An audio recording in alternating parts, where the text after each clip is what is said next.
जनाब राना तनवीर हुसैन साहब। शुक्रिया जनाब स्पीकर। मैं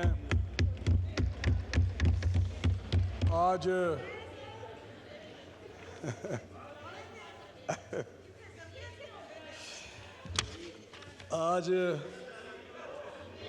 जिस मौजू पे हम बात कर रहे हैं ये पाकिस्तान की तारीख़ में बहुत ही एक नाजुक मोड़ है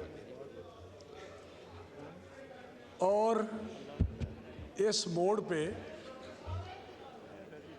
हम यकदम नहीं पहुंचे। प्राइम मिनिस्टर साहब ने स्पीच की आज, उन्होंने काफ़ी हालात पे रोशनी डाली। नवीद कमर साहब ने आज बड़ी टू द पॉइंट और सही जो इश्यूज़ हैं इस वक्त अदलिया के हिसाब से फेस हम कर रहे हैं, उन्होंने आज तमाम जो इशू है उसकी नब्ज़ जो है इस वक्त उस पर बड़ा प्रॉपर हाथ रखा है। I must appreciate Naveed commerce version.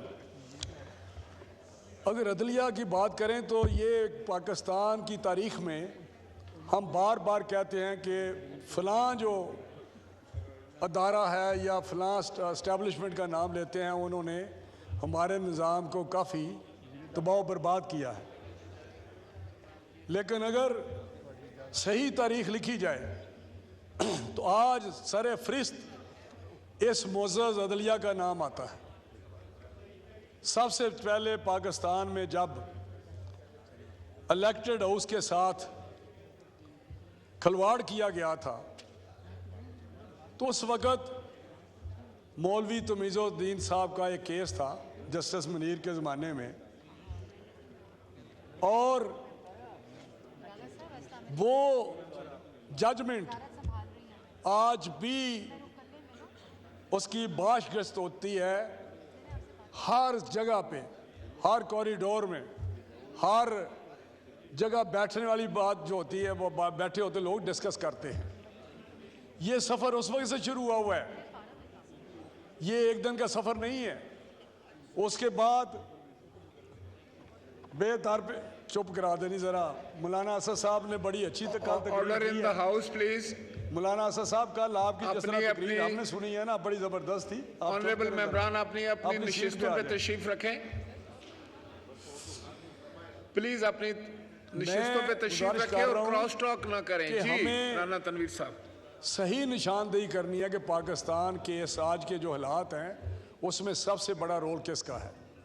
आज इस मुअज़्ज़ज़ अदलिया को हम याद कराना चाहते हैं कि अपनी तारीख़ पढ़ें कि किसी मौके पे आपने आइन और कानून की बात करते हैं, आपने आइन और कानून नहीं बल्कि आपने तो आइन से मावरा भी नहीं, वो किसी पिंड के पंचायत का आपने रोल अदा किया है।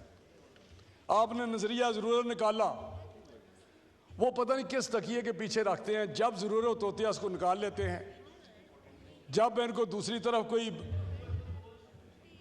ज़रूरत होती है तो फिर ये आइन और कानून की बात करना शुरू कर देते हैं।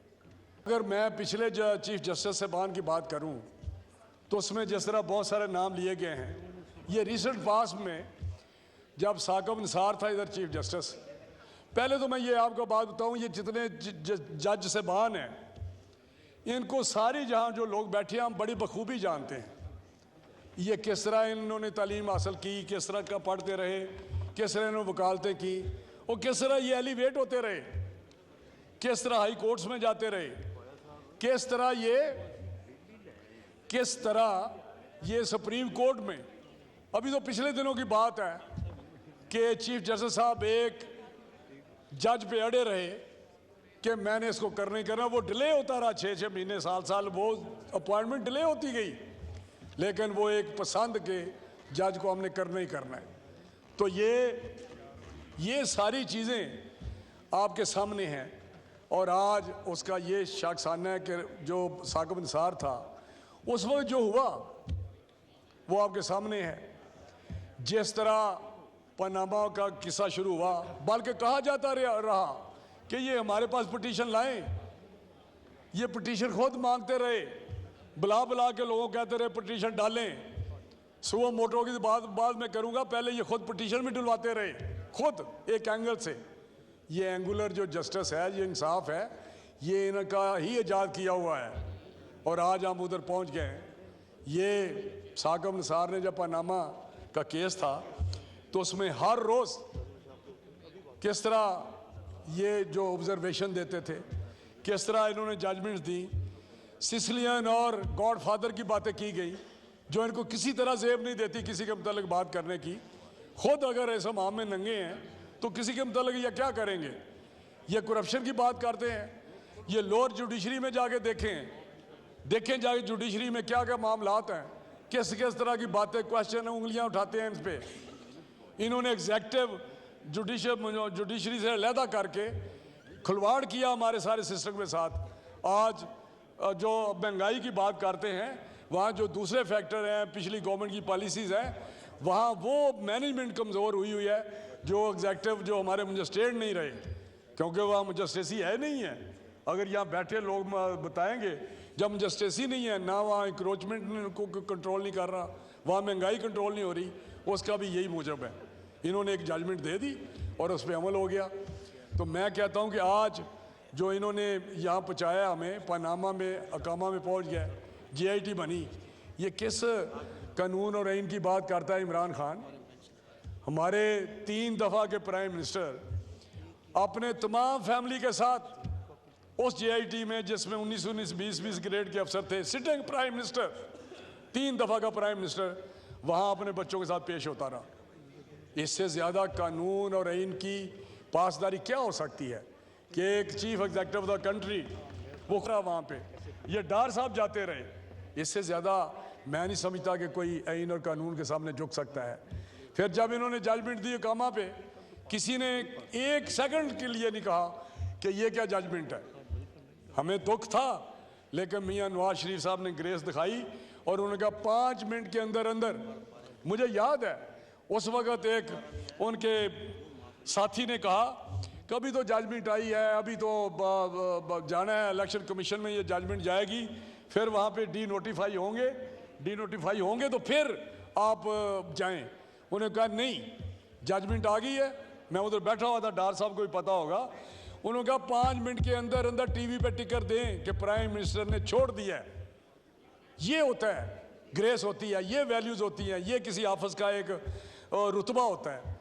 और ये बात करते हैं आइन और कानून की। मैं हैरान हूँ। ये साकब सार अभी ये मुझे बताएं जो मौजूदा चीफ जस्टिस साहब हैं, इन्होंने 68(3) की इंटरप्रिटेशन की। दुनिया में कोई जूरिस ला दे जो ये कहे कि ये 63 का जो इंटरप्रिटेशन है ये री राइट नहीं किया गया कॉन्स्टिट्यूशन, ये कॉन्स्टिट्यूशन नया लिख दिया गया जो उनका मैंडेट नहीं है। ये मैंडेट है तो इस ऑनरेबल हाउस का है, अगस्त हाउस का है। ये सिर्फ पार्लियामेंट कर सकती है कि इनमें कोई तरमीम या इनमें जो तब्दीली करनी है। उन्होंने री राइट किया वो 63 है, आपको पता जिस तरह। और मुझे बताएं, ये इंसाफ की बात करते हैं, किसी भी जुर्म की सज़ा ये किस तरह डबल सज़ा हो सकती है कि उन MPs को कहा गया कि आप डिस्क्वालीफाई भी हैं, आपके जो वोट हैं जनाब स्पीकर, आपके वोट भी नहीं गिने जाएंगे और आप डिस्क्वालीफाई भी हैं। ये किस तरह हो सकता है? अगर उनके वोट नहीं गिने जाने तो फिर तो जुर्म हुआ ही नहीं है। अगर वो डिस्क्वालीफाई हैं तो फिर वोट गिने जाने चाहिए थे, क्यों नहीं गिनेंगे? ये दुनिया में किसी जगह है कि आप उनको 2 सजाएं दे दें? फिर आपने उसके बाद पंचायती फैसला कर दिया कि कहाँ इनमें लिखा हुआ है कि वो 20 ज़िमनी इलेक्शन होंगे तो तब चीफ मिनिस्टर का इलेक्शन होगा। जो उस वक्त स्ट्रेंथ थी, जो सूबाई असम्बली की स्ट्रेंथ थी, उसी पे इलेक्शन होना चाहिए था। लेकिन इन्होंने वहाँ कह दिया कि नहीं, ये हमारा फैसला है। वो भी पंचायत थी कि नहीं 20 इलेक्शन होने दे। ये किधर का, अब मुझे नहीं पता कि ये किधर की फैसले हो रहे हैं। और यही फिर दोबारा इन्होंने सुबह मोटो ले लिया इस पे। फिर इन्होंने सुओ मोटो ले लिया इस पे, ये जो इलेक्शन का है। भाई खुदा के लिए सुओ मोटो आप 184 की बात करते हैं तो उसमें तो वो फंडामेंटल राइट्स की बात है। वहाँ कहाँ फंडामेंटल राइट्स हैं? इलेक्शन के आम शहरी का किधर इसमें है? काम तो हुकूमतें कर रही हैं, असम्बली यहाँ भी कर रही है, वहाँ भी ये फंडामेंटल राइट्स है। भाई वोट आज नहीं पड़ेंगे, 3 महीने बाद पड़ जाएंगे। लेकिन इन्होंने यहाँ पे जो काम किया वो भी आपके सामने है। आज सारी दुनिया को पता है कि मुल्क के हालात क्या हैं, इलेक्शन में जाने वाले नहीं हैं। मुल्क की मईशत जो है उसके हालात क्या हैं। आज इनकी ऑब्जर्वेशन हम देख रहे हैं, इनके रिमार्क्स देख रहे हैं कि पैसे वहाँ से निकालते हैं, पैसे तनख्वाहें तो आप बड़ी बड़ी लेते हैं। उस वक्त तो आपको ख्याल नहीं आता कि हम मुल्क के लिए कुछ कुर्बानी दे दें। लेकिन ये जो बात करते हैं कि इलेक्शन होने चाहिए, इलेक्शन किसी मुल्क की बुनियादें हिला के रख देता है। ये इलेक्शन ऐसे नहीं होते। इलेक्शन किसी जाएं आप इलेक्शन में, आप देखें इलेक्शन के रिजल्ट क्या निकलते हैं। और जब वहाँ पे कोई इलेक्शन कराने के लिए लॉजिस्टिक्स बोर्ड नहीं है, पैसे नहीं है, सिक्योरिटी नहीं है, सेंसस शुरू हुए हैं, तो फिर वहाँ के इलेक्शन क्या होंगे। और जनाब स्पीकर, ऐसे इलेक्शन जिसकी क्रेडिबिलिटी ना हो, वो इलेक्शन किस तरह आप कहते हैं जी इलेक्शन कराएं ताकि पॉलिटिकल स्टेबिलिटी आए। मुझे अपने दिल पे आप हाथ रख के बताएं कि क्या ऐसे हालात में इलेक्शन होंगे तो उनको कोई मानेगा कि ये इलेक्शन ठीक हुए हैं, पॉलिटिकल स्टेबिलिटी आएगी।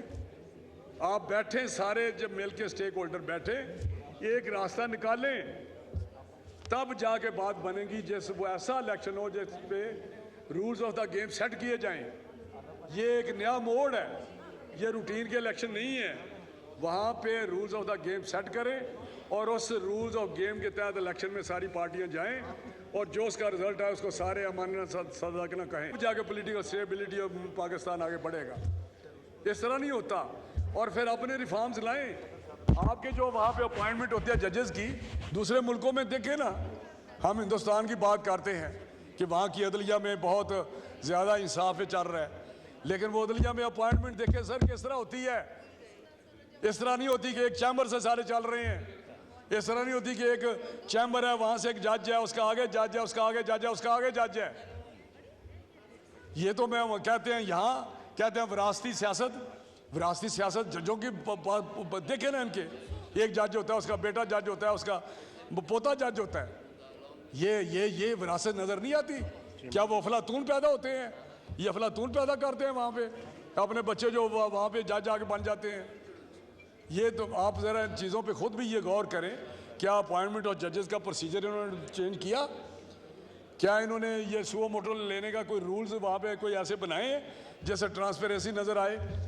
क्या इन्होंने बेंच बनाने के लिए क्या कोई ऐसा तरीकाकार अख्तियार किया है?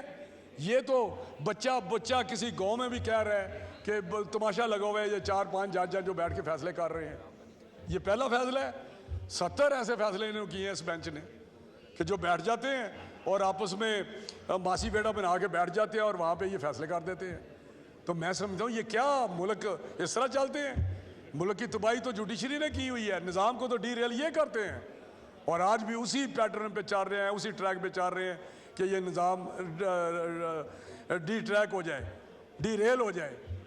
ये फिर उसी जगह जा रहे हैं और फिर हम आने वाले को कहें कि हम 3 साल आपको देते हैं कि आप 3 साल रहें भी, अमेंडमेंट भी कॉन्स्टिट्यूशन में करें। ये भी शाखसाना इनका है ना।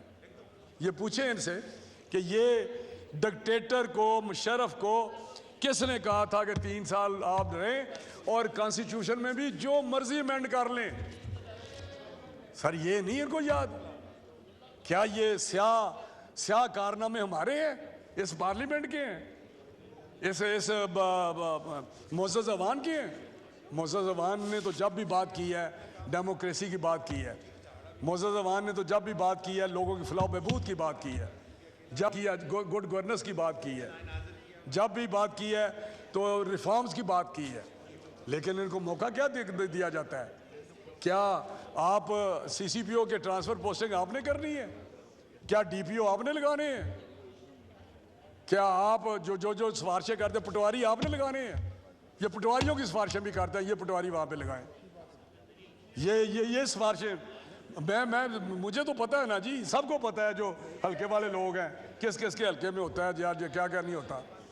ये तो इन्होंने एक लाइन खींची हुई है कि हम बड़ी कोई सेक्रेट कॉ है, सेक्रेट कॉ नहीं है।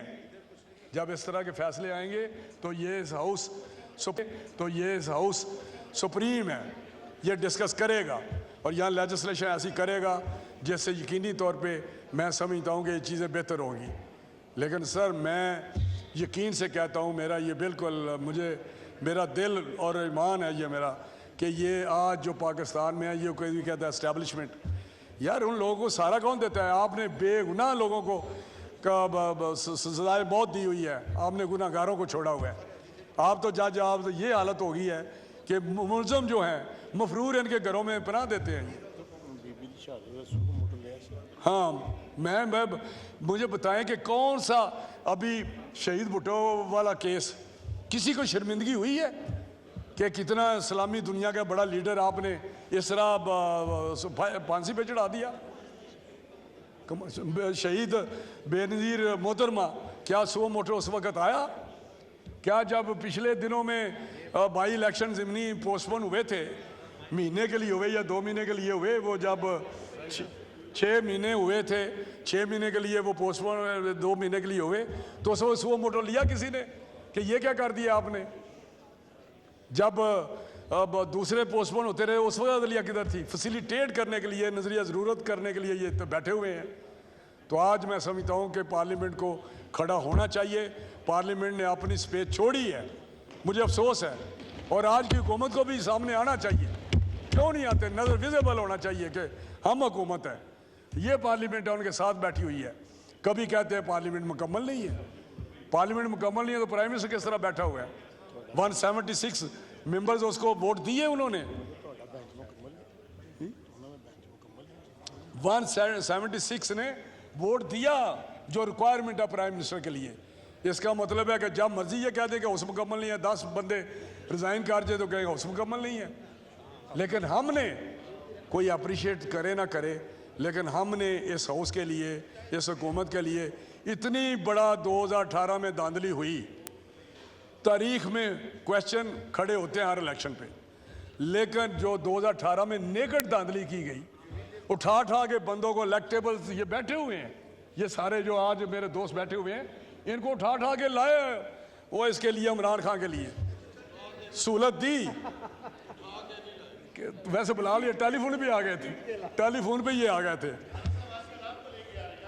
अच्छा मेरी बात सुने जी, उस वक्त इमरान खान को याद नहीं था वो किस तरह आया? इमरान खान को याद नहीं किस तरह आया है वो, उसको तो पता भी नहीं। टिकट GHQ में बांटे गए थे,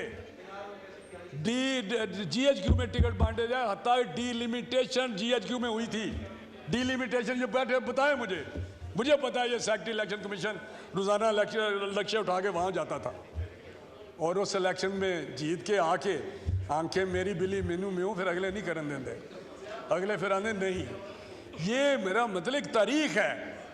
और फिर आप यू टर्न लें, आप झूठ बोलें, आप फितना फैलाएं, आप शारंगेजी करें। एक पाकिस्तान बेहतरीन कल्चर, बेहतरीन सोसाइटी, हयात शर्म वाली सोसाइटी, उसको तबाह बर्बाद कर दें आप। इमरान खान ये कोई नहीं करने देगा अल्लाह के फजल से। आप एक तारीख का हिस्सा बन चुके हैं। आप, आज मैं कह रहा हूँ यहाँ, आप कभी आपकी ज़िंदगी में प्राइम मिनिस्टर नहीं बन सकते, आप कभी भी नहीं बन सकते, ये नहीं हो सकता, क्योंकि कोई पाकिस्तान दुश्मन प्राइम मिनिस्टर नहीं बन सकता। जो हुआ 4 साल, वो तो खुदा का शुक्र है कि इन लोगों को होश आ गई तो उन्होंने उसको निकाल के बाहर किया। मुझे बताएं तकलीफ किस बात की है? क्या अदम एतमाद कॉन्स्टिट्यूशन में नहीं है? स्पीकर साहब, अदम एतमाद के लिए रिक्वायर्ड नंबर जो चाहिए था नहीं मिला। आज पता क्या मुझे अफसोस होता है बातों का,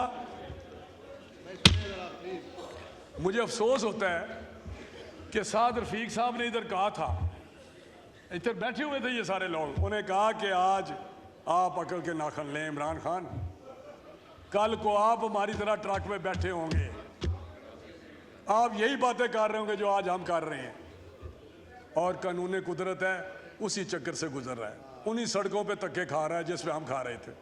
हमने तो भी कुछ किया ही नहीं, हमने तो कुछ किया ही नहीं। ये बातें करते, आज मेरी बीवी वहाँ पे अकेली थी, क्या हमारी बेटी मरियम नवाज होटल में अकेली नहीं थी?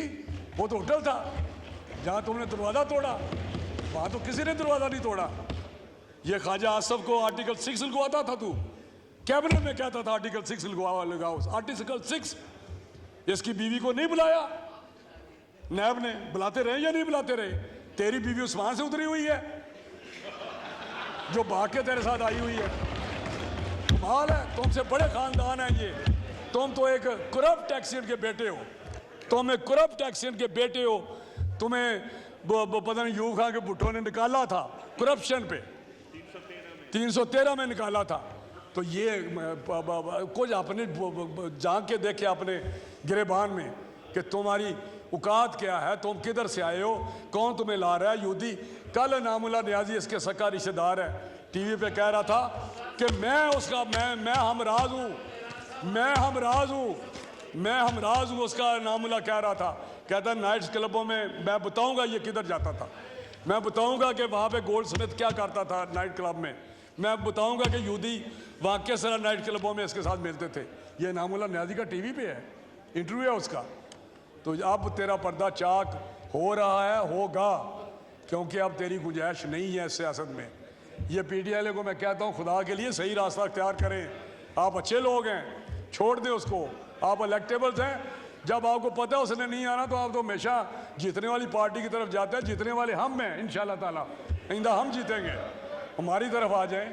तो ये जो चीज़ें हैं इसको देखना चाहिए, इनको अपने आप पे भी कंट्रोल करना चाहिए इमरान खान को।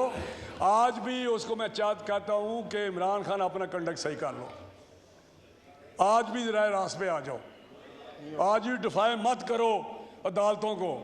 अदालतें तो कर रही हैं ना, लेकिन इससे तुझे कुछ हासिल नहीं होगा। एक कानून कुदरत है, उसमें तू चल रहा है, बिल्कुल पिस रहा है। आज तुझे याद आ गया कि देखें जी, अगर इनको वो दोस्त लोग जो हैं या मुक़द्दर अदारा है वो इनका साथ छोड़ दे तो इनकी हुकूमत ख़त्म हो जाएगी। ये वही बात है जब हम कहते थे बैसाखियाँ निकल गई ना तो तेरी हुकूमत ख़त्म हो जाएगी, वही बात कर रहे हैं। आज उसी कानून कुदरत की चक्की में ये पिस रहा है और पिस रहा है, करते रहेंगे आप। यही सबक है आपके लिए, सबक है आपके लिए। हमने तो इन खारदार, प्लीज इंटरप्शन ना करें स्पीकर साहब, इन खारदार रास्तों से हम कई दफ़ा गुजरे हैं। हमने कई दफ़ा असम्बलियाँ डिज़ोल्व होती रही हमारी, कई दफ़ा हम आते थे। मुझे याद है एक इलेक्शन हुए तो मैं लिफ्ट में यहाँ बैठा हुआ था, तो 7 जर्नलिस्ट, उस वक्त ये टीवी बीवी नहीं होते थे, ये ऐसे ही सारे जर्नलिस्ट रिपोर्टर होते थे। तो एक रिपोर्टर 2 लिफ्ट में बैठ गया, हम ओथ लेने आ रहे थे, तो मुझे कहता कब वापस जा रहे हैं, ये रिपोर्टर मुझे कहते हैं लिफ्ट में। तो मैंने कहा कि वीकेंड पे जाऊंगा, जुमे को जाऊंगा इंशाल्लाह। कहते नहीं, हमारा मकसद सामान उठा के आप कब जा रहे हैं वापस। मैं उन्होंने कहा थोड़ी ऐसी तैसी हाली तो आए ही नहीं, हलफ्ते लैन दो। ये हमारा हाल था, ये हमारा हाल था। हम आते थे जाते थे, नवाज शरीफ साहब को रोज़ निकालते थे, कभी इसहाक खान निकाल रहा है, कभी मुशर्रफ मार्शल लगा रहा है। हमें डराते हैं ये इन लोगों से। तीन मतलब पुश्तों से मार्शल देखे हैं। 58 पे मार्शल देखा जब मेरा मतलब उसी इलाके से मेरा नाना MLA था। 58 का मार्शल लगा, 77 का मेरे वाला साहब मेंबर थे, 99 का लगा मैं मेंबर था। 3 मार्शल हमने देखे। तो ये हमें कहते हैं कि जी हम इनके ये एक उठ के एक्शन का बेटा में डराएगा। मुझे नहीं समझ आती ये क्या करना चाहते हैं। ये मुस्लिम लीग कुंदन है, ये पीपल्स पार्टी कुंदन है। कौन सी इन्होंने कुर्बानी नहीं दी, पीपल्स पार्टी ने कौन सी कुर्बानी नून ने नहीं दी। जलावतनियाँ काटी हैं, जेलें काटी हैं, एक एक बंदे के माथे पे जेल के लिखा हुआ है कि इतनी देर ये जेल में रहे। तो ये ऐसे नहीं है, आपकी एक तारीख है। तो ये PTI वाले अभी ये सारे एक अपॉर्चुनिस्ट ग्रुप पर अला हुआ है। इनकी कोई कैबिनेट में बंदे का पुत्र मुझे दिखा दे जो करप्ट ना हो, जो लोटा ना हो, जिसकी तारीख खानदानी लोटाइज्म ना हो। वो शाह महमूद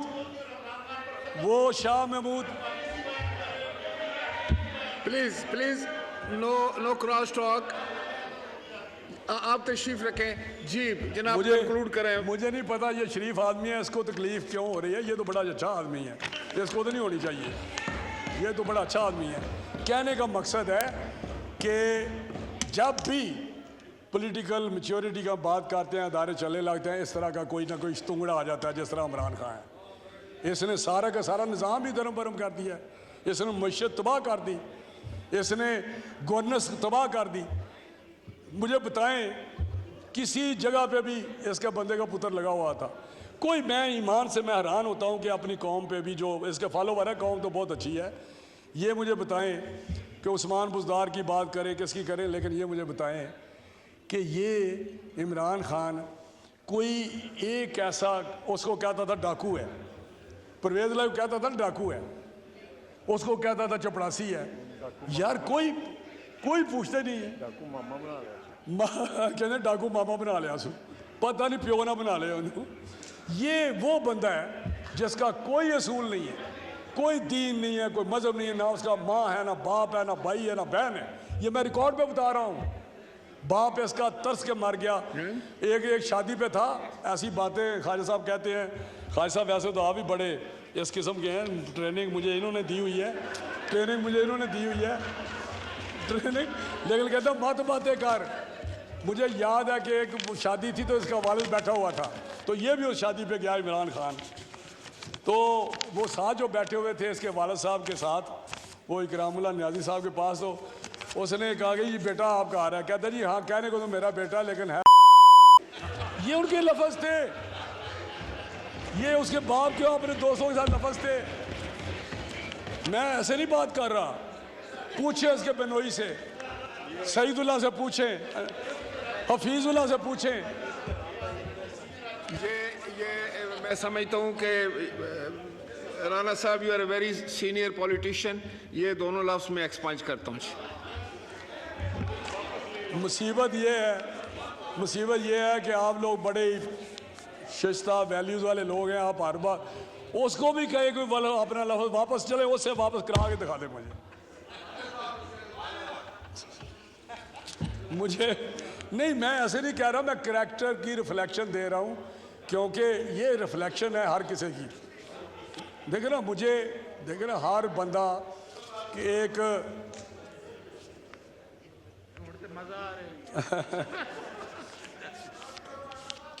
इन्होंने कहो इन्हें टिकट जितनी मजे होंगे ने।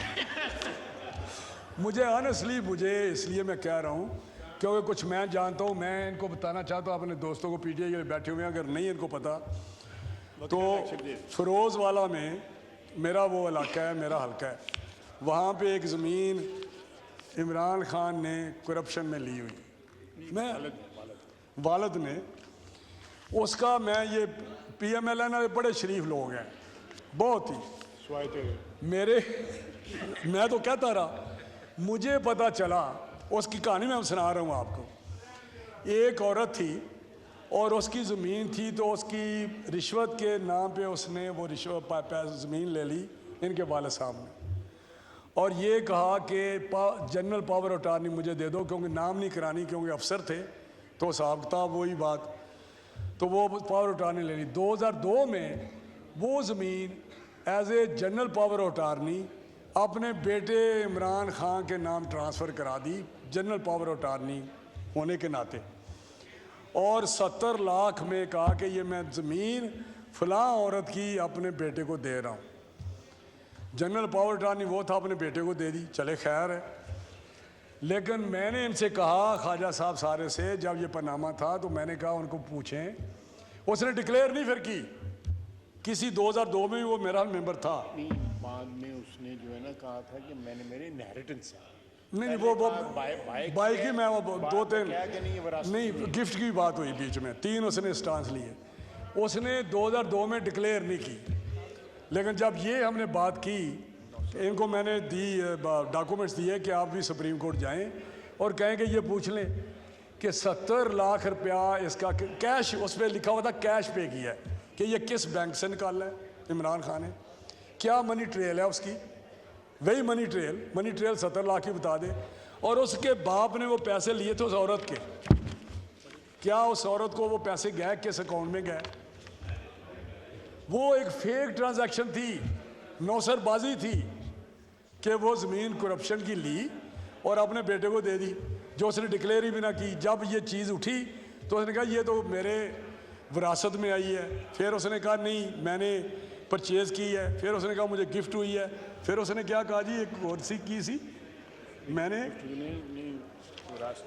विरासती कोई इस किस्म का। अब उसका अभी तक इन्होंने कुछ नहीं किया। चलो उस वक्त तो बाबा रहमते था वो, अब वो वही बाबा रहमते, बाबा डैम। देखे जरा कितने फ्रॉडिये पैदा हुए हैं इस दुनिया में। साकब निसार है ना, मैं टेंट लगाऊंगा, मैं मर जाऊंगा।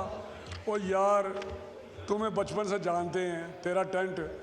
ये साकब निसार कहता है मैंने तो सब पाटली सादक और अमीन कहा था, यही कहा है ना उसने। अब मुझे बताएं ये चीफ जस्टिस साहब पाकिस्तान का पाटली सादक अमीन या होता है या नहीं? अगर मैं करोड़ सच कहूं और एक छोटा सा, वो कहते हैं सच में झूठ मिला तो सच नहीं रहता, सच में झूठ मिला तो सच नहीं रहता।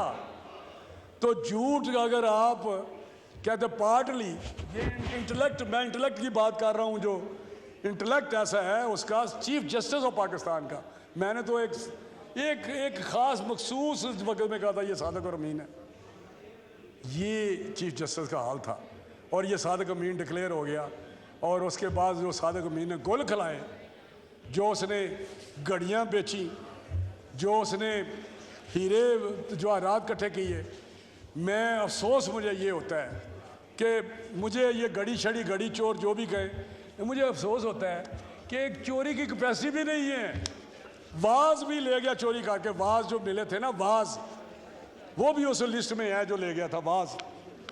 वाज आपको पता है वाज कितने का हो सकता है यार? वाज सब ले गए हो, छोड़ी नहीं कोई चीज़। खुदा के लिए आप अपनी करतूतों पे गौर करें तो मिसाल नहीं हो। कभी कहता है कि मुझे वहाँ पे गोली लगी है, मुझे ये बैठे हो मुझे बताएं कि कौन सी गोली लगी है इसको, कि जब ये ट्रक पे खड़ा है, यहाँ तक तो ये कवर था, ये पाँव में किस गोली कौन सी थी जो यहाँ से चली हो वहाँ से नीचे होती नीचे चली गई? वो मुझे समझ नहीं आ रही। वो दो लोग दिखाते हैं, ये बैठा हुआ है रेडी पे बैठा हुआ है, आगे टांग बांध के, तो परवेज अली दूसरी ये करके रेडी चला रहा है, देजा राय खुदा की कहते ने, देजा सखिया राय खुदा कोई। ये ड्रामेबाज हैं। ये शहबाज गिल वो ये बांधता था कोर्ट में गर्दन अपनी और बाहर निकल फेंकता था, भाग जाता था। ये सर्टिफाइड, वो कहता है सादक अमीन सर्टिफाइड फ्रॉडिये हैं, ये सर्टिफाइड नौसरबाज हैं, ये सारा टोला नौसरबाजों का। और अभी तक टांग, जब उसने बाहर आना होता है अदालत में, टांग ऐसे कर लेता है, जब जलसे में जाना होता है तो बिल्कुल ठीक खड़ा हो जाता है। तो ये कौम को सोचना चाहिए, हमारी अदलिया को भी सोचना चाहिए कि किस मुकाम पे हम पहुँचे हुए हैं। खुदा का खौफ करें, छोड़ दें नज़रिया ज़रूरत, छोड़ दें पंचायती फ़ैसले, छोड़ दें एंगुलर जो जस्टिस आता है उसे छोड़ दें। तो ये बड़ी एक तारीख तलख हकीकत और तलख तारीख है हमारी अदलिया की, जो जस्टिस मुनीर से और मौलवी तमीज़ुद्दीन से शुरू हुई है और आज तक चल रही है। हम समझते थे यार शायद ठीक हो गए हैं ये, हम समझते थे ये आज़ादी की तारीख, जो अदलिया आज़ादी की तारीख किसने चलाई, किसने इनको बाइज्जत किया? वरना अगर उस वक्त तारीख ना चलती तो आज अदलिया का ये जो नामो निशान होता, मुशर्रफ इनको वो सबक सिखाता जो ज़िंदगी में ये याद रखते। वो आप लोगों ने, हम लोगों ने, ये सारी जो बैठे हुए हैं इन्होंने तारीख चलाई अदलिया की, आज़ादी की, उसके वक़ार के लिए किया। और ये हमें ही आके फिर इन्होंने एग्जीक्यूटिव अथॉरिटी को ही इन्होंने एरोड करना शुरू कर दिया। कभी CCO का तबादला करते हैं, कभी DPO करते हैं, कभी फेडरल सेक्रेटरी किसी को कर देते हैं, कभी कोई जजमेंट देते हैं, कभी कोई जजमेंट देते हैं, हमें तो समझ नहीं आती। एक जजमेंट किसी और हाई कोर्ट से आ रही होती है, दूसरी किसी और से आ रही होती है। तो खुदा के लिए आवाज़ सुने अवाम की, ये बैठी हुई है अवाम, ये पाकिस्तान की अवाम बैठी हुई है, इनकी आवाज़ सुने। ये पार्लियामेंट है जिसने आपको ये इख्तियार दिया है इन कामों का। इन्होंने ये आपको सुबह मोटो का अख्तियार दिया हुआ है, लेकिन हम भी इस्तेमाल कर रहे हैं। आप जब चढ़ाई करते हैं हम पे कर देते हैं। तो मैं समझता हूँ कि खुदा का खौफ करें। आप इस तरह प्राइम मिनिस्टर को, मुझे आप जो कह रहा था कि दुनिया में किसी भी पार्लिमानी जहाँ सिस्टम है दुनिया में, चाहे इंडिया है या किसी जगह पे भी है, वो यूके है, कनाडा है, जहाँ जहाँ कॉमनवेल्थ के लोग हैं, वहाँ पे किसी प्राइम मिनिस्टर को डिसमिस होते आपने देखा है अदलिया से? मुझे बता दें कि बुलाया हो तो उन्होंने कहा जी आप डिसमिस हैं यहीं से। यूसुफ रज़ा को उन्होंने कहा यहीं से आप बैठे, यही फारग। ये 22 करोड़ अवाम का नुमाइंदा उठ के आप 1 सेकंड में फारग कर देते हैं। और अज़म एतमाद की तारीख आप सुबह मोटो लेते हैं, ठीक है, उस वक्त आपने किया क्या? उस वक्त आपको केस यहाँ बैठा हुआ कासम सूरी, यहाँ फवाद था, आर्टिकल 5, हमें समझ भी नहीं आई ये बोल क्या रहा है। उसने बोला, उसने कहा जी अदम एतमाद फारग। इसका मतलब है कि अदम एतमाद की जो प्रोविजन है, आर्टिकल है, अगर उस दिन खुदा न खास्ता ये चीज़ सिरे चढ़ जाती, जनाब स्पीकर, ये वोट ऑफ कॉन्फिडेंस का आर्टिकल उस दिन डिलीट हो जाना था आर्टिकल से, कॉन्स्टिट्यूशन से, ये ख़त्म हो जाना था फॉरएवर। यहाँ बैठ के उसने वो किया।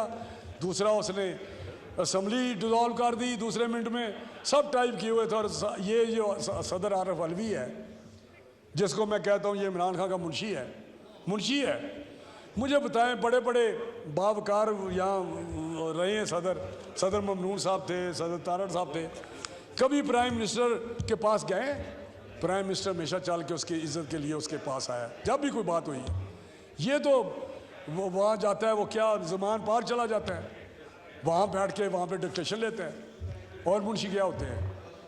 हर आइन की खिलाफ वर्जी सदर पाकिस्तान ने की है, हर आइन की खिलाफ वर्जी इमरान खान ने की है। पार्लियामेंट को अंडरमाइन किया इसने, पार्लियामेंट को इसने अंडरमाइन किया इमरान खान ने, बेतुकीर किया इस पार्लियामेंट को। कभी आते हैं, कभी जाते हैं, कभी आते हैं, कभी जाते हैं। कल यहाँ पे लश्कर काया ऐसे नारे लगाते जिस तरह जत्थे आते हैं। अल्लामा इकबाल का पोता, कल मैं शर्म से डूब के मर गया हूँ। अल्लामा इकबाल का पोता ऐसे था जिस तरह चंगड़ महल का कोई गुंडा होता है। ऑनेस्टली, वो वलीद इकबाल आप देखें ज़रा, खुदा की कसम मैं कह रहा हूँ, यहाँ देखे ना, सबसे आगे वो वलीद इकबाल। यार जवेद इकबाल के बेटे हो, वो जज नासरा बेचारी जज शरीफ, और उसके बेटे, तुम्हें शर्म नहीं आती? एक छोटी छोटी MNA सेनेटर्स क्या होते हैं? करैक्टर के सामने मैं सब कुछ चीज़ें नहीं होती, असूल के सामने कई चीज़ें नहीं होती। तो मैं गुजारिश आपसे कर रहा हूँ सर कि ये चीज़ें इस वक्त हुकूमत को और पार्लियामेंट को खड़ा होना है, ये नो और नेवर वाली बात है, आज या कभी भी नहीं। ये डू और डाई वाली बात है, मेकिंग एंड ब्रेकिंग वाली बात है। अगर नहीं होगा तो बात ख़त्म। फिर मजलिस से शूरा है, आते रहें, सिलेक्शन हो जाएगी। ये बड़े बड़े जागीरदार बैठे हुए हैं, ये सिलेक्ट हो जाएंगे शूरा में। तो ये खुदा के लिए आप पॉलिटिकल वर्कर हैं, आप इसको, हुकूमत को भी चाहिए विजिबल हो, हुकूमत एक्शन ले, खड़ी हो। शेर की एक दिन की ज़िंदगी जो है ना, गिदड़ की 100 साल ज़िंदगी से बेहतर होती है। शेर बने, ये नहीं है। इस हुकूमत का क्या, डटे करें, जो होना है करें। हमने पाकिस्तान हमारा दिल के बहुत करीब है, ज़िंदगियाँ कुर्बानियाँ दी हुई हैं, लेकिन पाकिस्तान को बचाना तो निकलें, इस तरह नहीं। कमज़ोर लोगों को तो क्या, मैं कमज़ोर लोगों को तो वोट भी कोई नहीं देता। मैं कह रहा हूँ, कोई भी नहीं होता, कमज़ोर आदमी के साथ कोई नहीं खड़ा होता। आप खड़े हों, पार्लियामेंट खड़ी हो। आज इम्तहान है। उन्होंने इंक्रोचमेंट किस तरह की है, किस तरह दारों ने इंक्रोचमेंट की है अपने मैंडेट से बढ़ के, सिर्फ इस हाउस की वजह से। ये हाउस लिहाज करता रहा, ये हाउस पाकिस्तान को दारों की तकद्दस के लिए, उनके वकार के लिए कुछ पीछे हटता रहा, और वो आगे बढ़ते रहे। पहले दिन ही वो कहते हैं nip the evil in the bud, पहले दिन ही पकड़ लो बुराई को, पहले दिन ही गिच्ची से पकड़ो, फिर बात बनेगी। ऐसे नहीं है। तो सर मैं आपका शुक्रिया अदा करता हूँ, लेकिन दर्द दिल से बातें हैं। तो उम्मीद है ये पार्लियामेंट गौर करेगी। बड़ी मेहरबानी, बहुत शुक्रिया आपका।